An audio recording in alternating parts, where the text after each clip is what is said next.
Hello student, माँ Barahi channel पर आपका स्वागत है। ये कैश फ्लो स्टेटमेंट के रिवीजन का दूसरा वीडियो है। इसमें एक हमने बहुत ही बढ़िया क्वेश्चन कैश फ्लो का लिया है, जिसमें लगभग हर एक आइटम को शामिल किया है। आप इसको ये कह सकते हैं कि कैश फ्लो की समरी है। अगर इस वीडियो को आप पढ़ लेते हैं या लाइक करते हैं या समझ लेते हैं तो आपको बड़े क्वेश्चन लगाने में बड़ी आसानी होगी। Prepare cash flow statement from the following information: net profit 3 lakhs, depreciation and assets 10,000, loss on sale of machinery 30,000, goodwill written off 50,000, bad debts provision 10,000, profit on furniture 50,000, decrease in debtor 10,000, increase in creditor 15,000, increase in bills receivable 5,000, decrease in outstanding expenses 15,000। ये इतने item जो आपको इस side दिए हुए हैं, हमने इसको जो है दो पार्टों में डिवाइड कर दिया है। इस पार्ट में जितने भी एक्सपेंसेस सब ऑपरेटिंग से रिलेटेड हैं।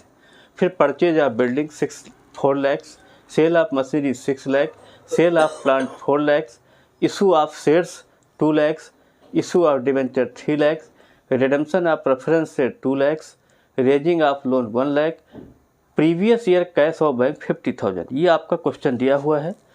अब हम जो है डायरेक्ट क्वेश्चन का सलूशन प्रोवाइड कर रहे हैं।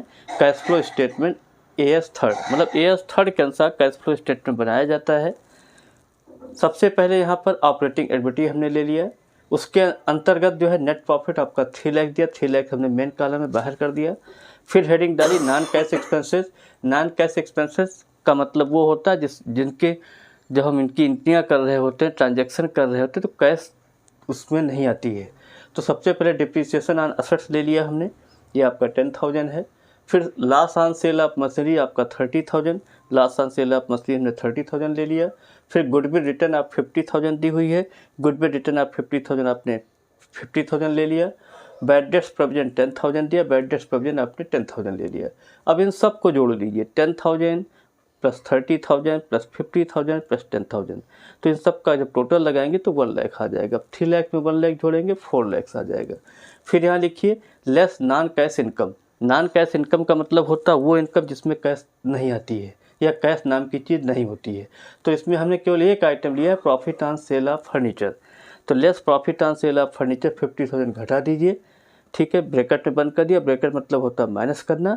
अब 4 लाख से 50,000 घटा देंगे तो 3,50,000 जो है ये आपका operating profit before working capital, changes in working capital आपका 3,50,000 आ गया। अब इसके बाद जो है डिक्रीज इन डेटर। डेटर आपका करंट असेट्स होता है। अगर करंट असेट्स की वैल्यू कम हुई है तो इसको ऐड कर लेते हैं। तो डिक्रीज इन डेटर जो है 10,000 हमने ऐड कर लिया। इंक्रीज इन क्रेडिटर, ये आपकी करंट लायबिलिटी जब बढ़ती है तो इसको ऐड कर लेते हैं। तो इंक्रीज इन करंट लायबिलिटी को हमने ऐड कर लिया 15,000।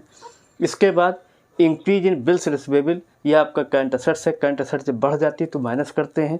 तो यहाँ देखिए less increase in bills receivable करके हमने 5,000 ब्रैकेट बंद कर दिया। ब्रैकेट का मतलब होता है ये चीज़ माइनस हो रही है, माइनस करेंगे। डिक्रीज इन आउटस्टैंडिंग एक्सपेंसेस, ये आपकी करंट लायबिलिटी है। करंट लायबिलिटी जब घटती है तो माइनस करते हैं। तो डिक्रीज इन आउटस्टैंडिंग एक्सपेंसेस करने में 50,000 ब्रैकेट में बंद कर दिया। अब 5,000 प्लस 15,000, ठीक है, ये दोनों, इन दोनों का टोटल लगाएंगे 20,000 आपका माइनस हो जाएगा। इसके बाद जो है आपका क्या बोलते हैं वो 3,50,000 में 10,000 प्लस 15,000, इन दोनों को जोड़ेंगे 25,000 जोड़ दिए। 3,50,000 में अगर 25 जोड़ लेंगे 3,75,000 आ जाएगा। और 5,000 और 15,000 इन दोनों को जोड़ के घटा देंगे 20,000, तो 3,55,000 जो है यहाँ लिख देंगे जो है net cash inflow from operating activity से आपको 3,55,000 आ गया। इसके बाद हमारी नेक्स्ट हेडिंग होती है इन्वेस्टिंग एक्टिविटी। इन्वेस्टिंग एक्टिविटी का मतलब होता है जिसमें आपकी जो है फिक्स असेट्स, फिक्स लायबिलिटी, अगर फिक्स असेट्स अगर खरीदी बेची जाती हैं तो यहाँ पर आती हैं। तो यहाँ सबसे पहला आइटम लिखा हुआ है परचेज ऑफ बिल्डिंग 4 लाख। तो यहाँ लिखेंगे परचेज ऑफ बिल्डिंग 4 लाख। हमने जो है जब आप असेट खरीदेंगे तो पैसा आपका आउट हो जाएगा, तो इसको हम ब्रैकेट में बंद कर देंगे 4 लाख। सेल ऑफ मशीनरी आपने बेच दी तो पैसा आ गया, तो सेल ऑफ मशीनरी करके हमने 6 लाख प्लस का आइटम है। इसी प्रकार सेल ऑफ प्लांट, प्लांट बेच दिया, ये भी फिक्स असेट्स होती है। तो फिक्स असेट अगर खरीदी बेची जाती हैं तो इन्वेस्टिंग का पार्ट होती हैं। तो सेल ऑफ प्लांट आपका 4 लाख, सेल ऑफ प्लांट हमने 4 लाख लिख लिया। अब 6 लाख प्लस 4 लाख 10 लाख हो गया। 10 लाख में से 4 लाख घटा देंगे, माइनस की फिगर है, तो आपका 6 लाख जो है ये आ जाएगा। यहाँ लिख देंगे net cash inflow from investing activity से आ गया।